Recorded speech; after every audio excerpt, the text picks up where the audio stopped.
వేణు చెయ్యాలనుకున్న వని విషయంలో ముందు ఒక నిర్ణయం చేసుకున్నాము.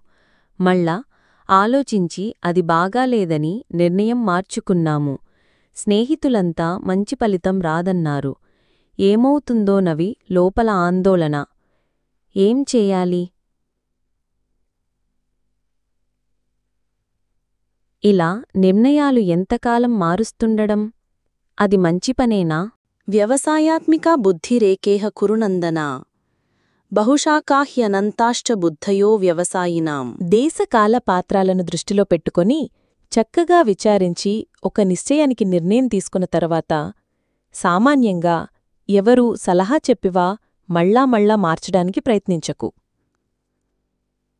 అలా మారుస్తూ పోతుంటే నీలో ఆత్మవిశ్వాసం నన్నగిల్లుతుంది.